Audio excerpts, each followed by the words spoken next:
Hello सभी प्यारे छात्रों को मेरा नमस्कार। आज हम आपके लिए त्रैमासिक परीक्षा 2021 कक्षा 10वीं विषय सामाजिक विज्ञान के वस्तुनिष्ठ प्रश्नों को लेकर आए हैं।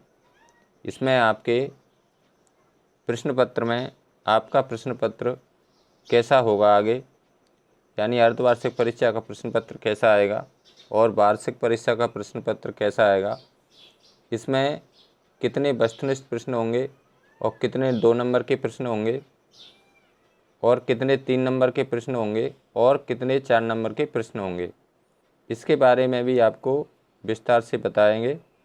और इसमें कितने का पूर्णांक होगा आप देख सकते हैं। इसमें पूर्णांक, इसमें आपका जो अगला पेपर होगा छमाही और वार्षिक, इसमें आपका पूर्णांक 80 नंबर का होगा और आपको प्रश्न पत्र को हल करने के लिए समय मिलेगा 2.5 घंटे, यानी 2 घंटे 30 मिनट। ठीक है, अब इसमें कुछ निर्देश दिए हैं, इसको हम थोड़ा सा पढ़ लेते हैं। प्रश्न पत्र को हल करते समय निर्देशों को हमें ज़रूर पढ़ना चाहिए कि हमें कैसे प्रश्न पत्र हल करना है। तो देखिए, यहाँ देख सकते हैं आप, इसमें निर्देश दे रखे हैं। पहला निर्देश है हमारा नंबर 1, सभी प्रश्न अनिवार्य हैं। दूसरा निर्देश है प्रश्न क्रमांक 1 से 5 तक वस्तुनिष्ठ प्रश्न हैं, जिनमें 32 उप प्रश्न हैं।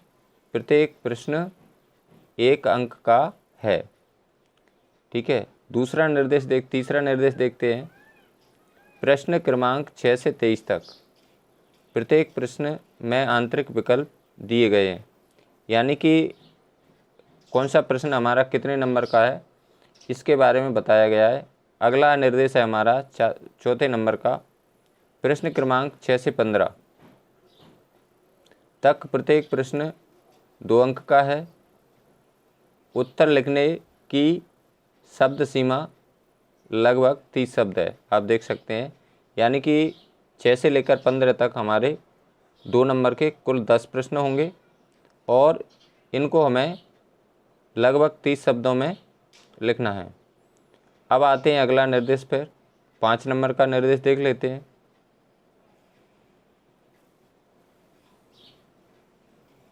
देखिए, इसमें 5वां निर्देश है हमारा प्रश्न क्रमांक 16 से 19 तक प्रत्येक प्रश्न 3 अंक का है, यानी कि 3 अंक के हमारे 4 प्रश्न आना है, आप देख सकते हैं। प्रश्न क्रमांक 16 से 19 तक प्रत्येक प्रश्न 3 अंक का है। उत्तर लिखने की शब्द सीमा हमारी कितनी होगी? 75 शब्द, यानी कि लगभग इनको 75 शब्दों में हमें लिखना है। यानी 3-3 नंबर के हमारे कितने प्रश्न आएंगे? 4 प्रश्न आएंगे और 2-2 नंबर के हमारे 10 प्रश्न होंगे और 1-1 नंबर के हमारे वस्तुनिष्ठ प्रश्नों की संख्या होगी 32। अगला निर्देश देखते हैं। 6 नंबर का निर्देश है हमारा प्रश्न क्रमांक 20 से 23 तक प्रत्येक प्रश्न 4 अंक का है। उत्तर लिखने की शब्द सीमा लगभग 120 शब्द है, यानी कि हमारे कुल प्रश्नों की संख्या कितनी होगी? 23 होगी। और इसमें हमारे 1 नंबर के प्रश्न कितने आएंगे? वस्तुनिष्ठ प्रश्न होंगे वो, और 32 नंबर के होंगे। 1-1 अंक का 1-1 प्रश्न होगा। इसके बाद में हमारे 2-2 नंबर के क्वेश्चन होंगे, आप देख सकते हैं। 2-2 नंबर के कितने आने हमारे? 2-2 नंबर के आने हमारे 2-2 नंबर के प्रश्न आएंगे हमारे 10 और 3-3 नंबर के आएंगे हमारे 4 और 4-4 नंबर के प्रश्न आएंगे हमारे 4। तो आपका पूर्णांक कुल 80 अंक का होगा। इसमें 32 अंक के आपके वस्तुनिष्ठ प्रश्न होंगे। अब इसके वस्तुनिष्ठ प्रश्नों को हम हल करने की कोशिश करेंगे। ये निर्देशों को आपको ध्यानपूर्वक पेपर हल करते समय अवश्य पढ़ना है। अब देखिए, हम प्रश्न लेते हैं, वस्तुनिष्ठ प्रश्नों को हल करने की कोशिश करेंगे। इसमें पहला प्रश्न देखिए आप, ज्वारीय ऊर्जा निम्नलिखित में से किस प्रकार का संसाधन नहीं है? इसमें नहीं है और जोड़ना है आपको, नहीं है। ठीक है, इसमें जो छूट गया है तो इसका सही ऑप्शन हो जाएगा पुनः पूर्ति योग्य। इसका सही ऑप्शन हो जाएगा पहला उत्तर पुनः पूर्ति योग्य। नेक्स्ट क्वेश्चन लेते हैं अगला दूसरे नंबर का। निम्नलिखित में से किस प्रांत में सीढ़ीदार सोपानी खेती की जाती है? तो इसका यानी सीढ़ीदार किसको बोलते हैं? सीढ़ीदार खेत बनाए जाते हैं और ये पहाड़ी क्षेत्रों में लगभग ऐसी खेती की जाती है जहाँ पर पहाड़ी क्षेत्र होता है और ढलाई ज़्यादा होती है, तो उसमें हम सीढ़ीदार खेत बनाकर हमारी खेती की जाती है। तो उसका सही उत्तर हो जाएगा घ नंबर का उत्तरांचल, या ये उत्तराखंड का एक भाग है। उत्तराखंड हमारा राज्य है, इसका एक भाग है इसमें सीढ़ीदार खेत बनाकर खेती की जाती है। नेक्स्ट क्वेश्चन लेते हैं हम तीसरा। इनमें से किस राज्य में काली मृदा पाई जाती है? तो इसको आपको काली मृदा के लिए आपको महाराष्ट्र जाना पड़ेगा। सबसे ज़्यादा काली मृदा महाराष्ट्र में पाई जाती है और काली मृदा यानी कि महाराष्ट्र में पाई जाती है और कपास की फसल के लिए ये सर्वोत्तम मानी जाती है।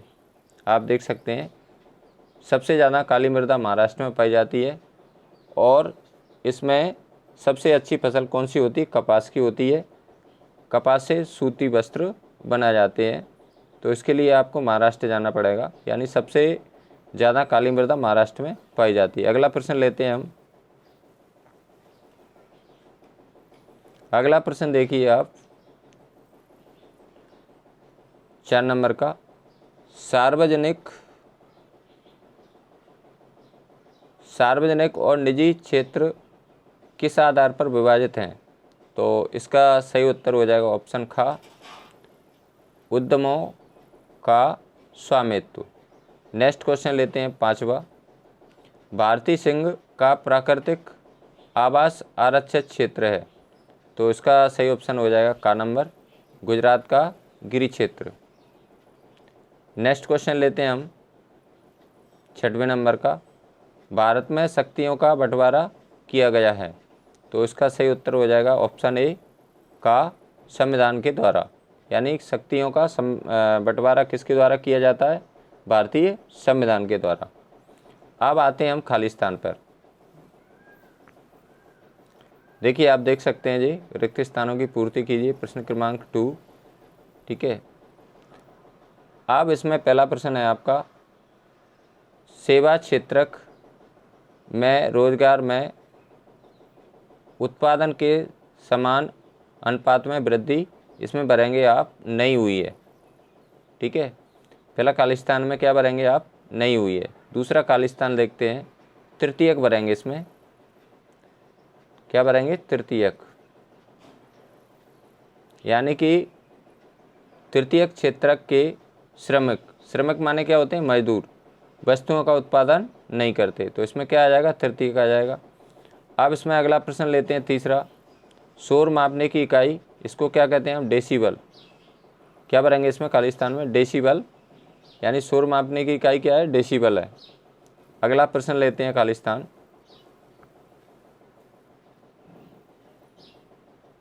इसको थोड़ा सा बड़ा कर लेते हैं हम। देखिए अगला प्रश्न है हमारा चौथा।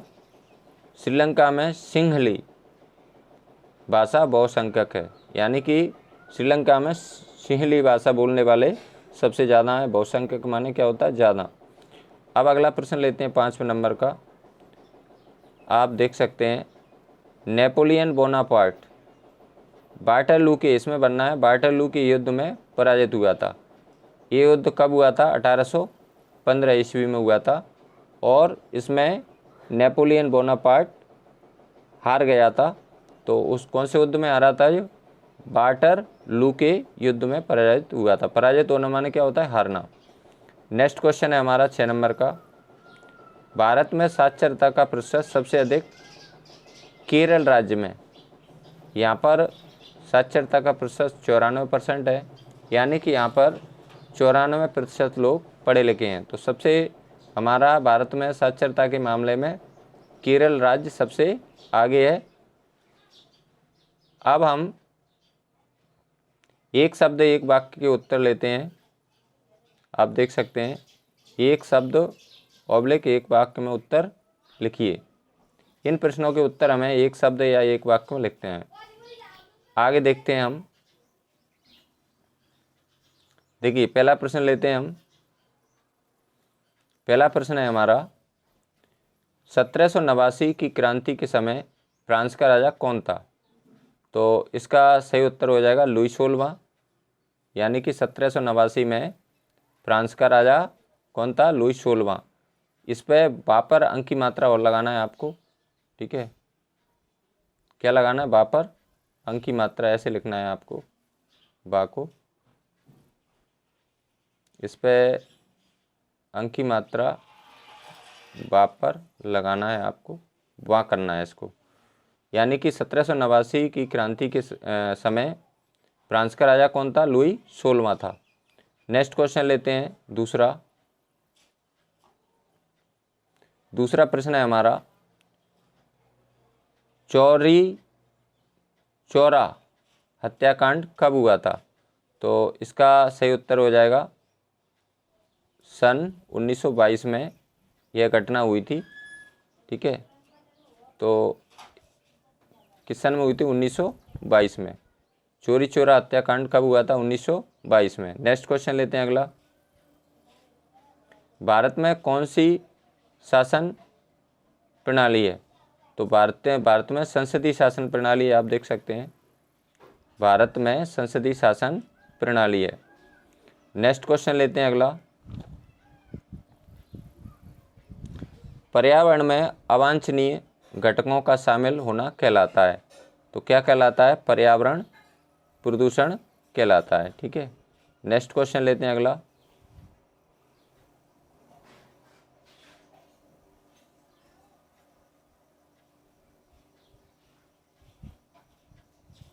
अगला देखिए 5वें नंबर का प्रश्न है हमारा, ऐसे वन जो ऋतु विशेष में पत्ते गिरा देते हैं तो कौन से वन कहलाते हैं? उनको क्या कहते हैं हम? पर्णपाती वन। यानी कि एक ऋतु में जो अपने पत्ते गिरा देते हैं तो उनको हम पर्णपाती वन कहते हैं। कौन से वन कहते हैं?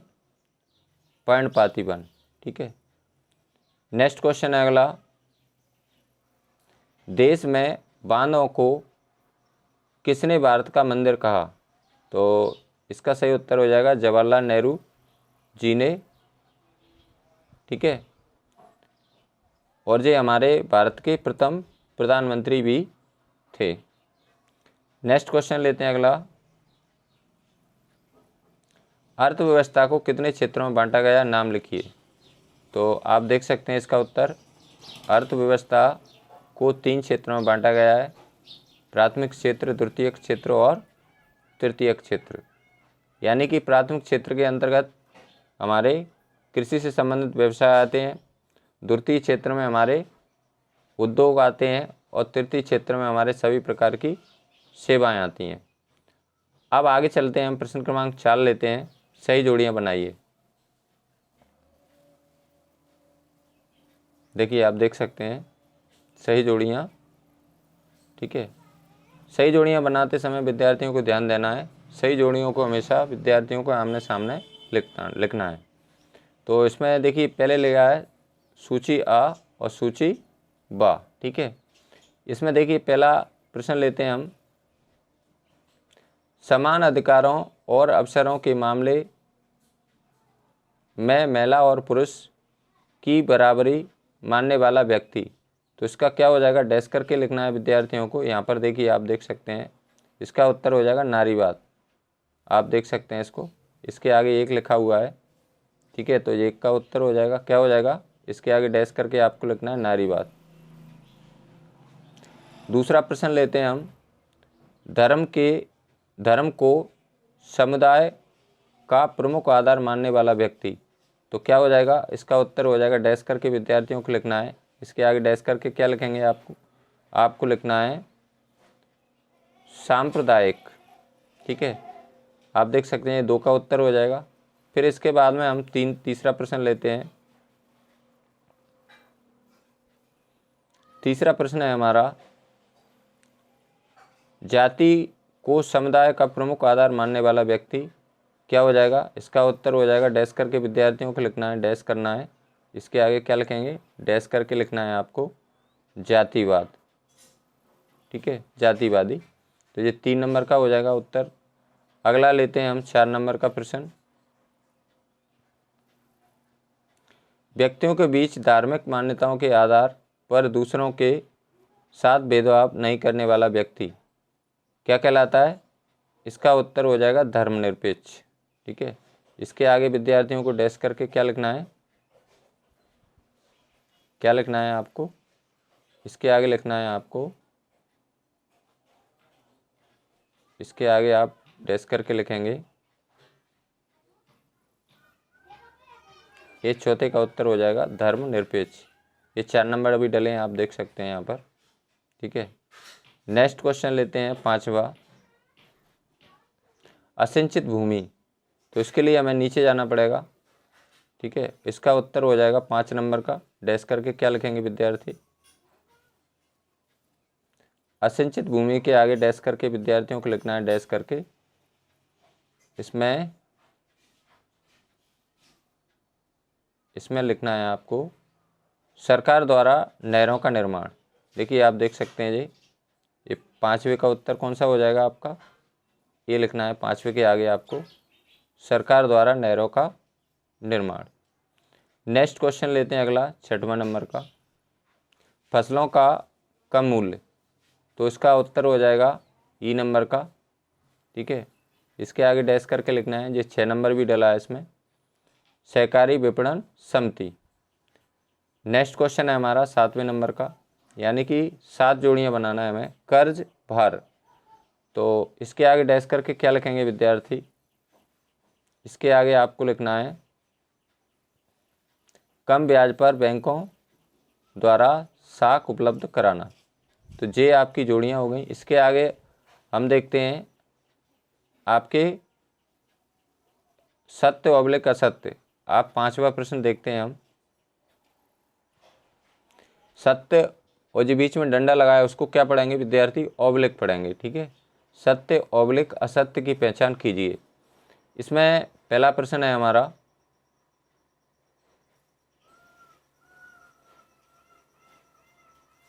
देखिए पहला प्रश्न देखते हैं हम, लोकतंत्र हमेशा सामाजिक विभाजन के आधार पर समाज का विघटन करता है। तो इसका उत्तर हो जाएगा असत्य हो जाएगा। ठीक है, आप देख सकते हैं इसके सम्मुख ए, इसके अंक भी दिए गए हैं। देखिए आप देख सकते हैं 1 नंबर के कितने प्रश्न हैं? 6, यानी 6 सत्य और असत्य प्रश्न हैं। तो अब प्रश्न पहला क्या हो जाएगा?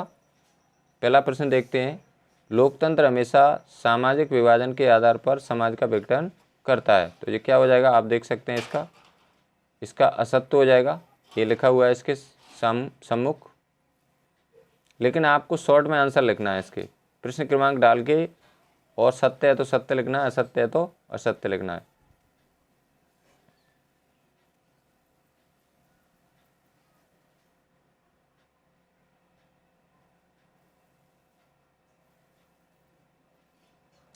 आगे देखते हैं हम, दूसरा प्रश्न है हमारा,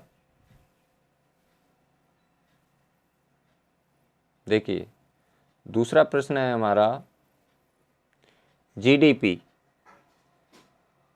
के मदों में वर्ष 2003 में तृतीयक क्षेत्र की हिस्सेदारी 50% से 60% के बीच है। तो इसका क्या हो जाएगा? आप देख सकते हैं लिखा हुआ सत्य हो जाएगा जी। नेक्स्ट क्वेश्चन लेते हैं तीसरा, स्वराज पार्टी का गठन लाला लाजपत राय ने किया था। तो ये क्या हो जाएगा? असत्य हो जाएगा। ये देख सकते हैं आप, ये लिखा हुआ है असत्य। चौथे नंबर का प्रश्न लेते हैं, पूर्ण स्वराज, 4 नंबर का प्रश्न है, पूर्ण स्वराज की मांग 1929 में जवाहरलाल नेहरू की अध्यक्षता में कांग्रेस ने लाहौर अधिवेशन में की। तो ये क्या हो जाएगा, इसका सत्य हो जाएगा, आप देख सकते हैं। नेक्स्ट क्वेश्चन लेते हैं 5वां। कांग्रेस की स्थापना 1885 ईस्वी में महात्मा गांधी ने की थी। तो ये क्या हो जाएगा, असत्य हो जाएगा। यानी कि कांग्रेस की स्थापना ए.ओ. हुम के द्वारा की गई सन 1885 में। लास्ट वाला क्वेश्चन है, बिना किसी पारिश्रमिक मेहनताना के किसी से काम करवाना बेकार कहलाता है। तो ये सत्य हो जाएगा, आप देख सकते हैं नीचे ये लिखा हुआ है, ठीक है, इसमें दिखेगा नहीं इसमें, तो ये सत्य हो जाएगा लास्ट वाला। तो इस प्रकार आपके वस्तुनिष्ठ प्रश्न आएंगे कुल 32, यानी कि आपका प्रश्न पत्र होगा कुल 80 नंबर का, आप देख सकते हैं।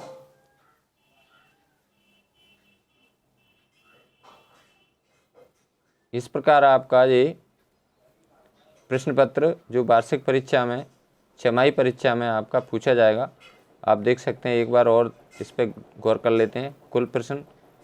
कुल हमारे पूर्णांक 80 का होगा, समय होगा हमारा 2 घंटे 30 मिनट, यानी 2.5 घंटे का समय मिलेगा। अब देखिए इसमें 6 प्रश्न आपके कौन से होंगे, सही विकल्प के 6 प्रश्न दिए इसमें, ठीक है।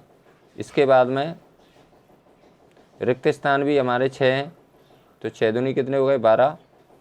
इसके बाद में हमारी जोड़ियाँ कितने नंबर की हैं, 7, तो 12 7 कितने हो गए आपके, 19। इसके बाद में 7 नंबर के हमारी जोड़ियां हैं, आप देख सकते हैं 19 और 7 26। और इसके बाद में 6 नंबर के हमारे क्या दिए, सत्य और असत्य दिए हैं। तो इस प्रकार ये टोटल आपके वस्तुनिष्ठ प्रश्न कितने हो जाएंगे, 34 नंबर के हो जाएंगे। यानी कि विद्यार्थी यदि इसको सही ढंग से कर लेंगे तो उनके बहुत अच्छे अंक आ सकते हैं। यानी वस्तुनिष्ठ प्रश्नों पर सबसे यदि इसमें आपके 32 नंबर आते हैं तो आप बहुत अच्छे अंक ला सकते हैं। तो ये था आपका कक्षा 10वीं का, आप देख सकते हैं प्रश्न पत्र। आपको इस प्रश्न पत्र को सभी विद्यार्थियों को ये प्रश्नों के उत्तर सभी को नोट करना है, और इसी पैटर्न पर आपकी छमाही परीक्षा और वार्षिक परीक्षा होनी है। तो आपके एक बार और बता दूं, 1 नंबर के कुल प्रश्न होंगे 32, 2 नंबर के कुल प्रश्न होंगे आपके 10, 3 नंबर के कुल प्रश्न होंगे आपके 4 यानी 12 नंबर के, और 4 अंक के प्रश्न होंगे आपके 4 यानी 16 नंबर के। तो 2-2 नंबर के आपके 10 क्वेश्चन आएंगे, 3-3 नंबर के आपके 4 क्वेश्चन आएंगे, 4-4 नंबर के आपके 4 क्वेश्चन आएंगे, और 1-1 नंबर के यानी वस्तुनिष्ठ प्रश्नों की संख्या आपकी 32 होगी। तो इस प्रकार आपका पूर्णांक वार्षिक परीक्षा और छमाही परीक्षा में कितने का होगा, 80 नंबर का होगा। तो मुझे आशा है कि यह वीडियो के माध्यम से आप कक्षा 10वीं का प्रश्न पत्र के बारे में सब आपको समझ आ गई होगी। और यदि आपको यह वीडियो अच्छी लगी हो तो लाइक ज़रूर कर देना, और अपने मित्रों को ज़रूर शेयर करना, जिससे आपके मित्र भी आने वाली परीक्षा से अवगत हो सकें और उनको सबसे ज़्यादा लाभ प्राप्त हो सके। और यदि आप मेरे चैनल पर नए हैं तो मेरे चैनल को प्लीज़ सब्सक्राइब कर लें, जिससे कि सामाजिक विज्ञान कक्षा 9वीं एवं 10वीं का हर अपडेट आपको नोटिफिकेशन के माध्यम से प्राप्त हो सके। धन्यवाद, सभी को मेरा नमस्कार, बहुत बहुत धन्यवाद।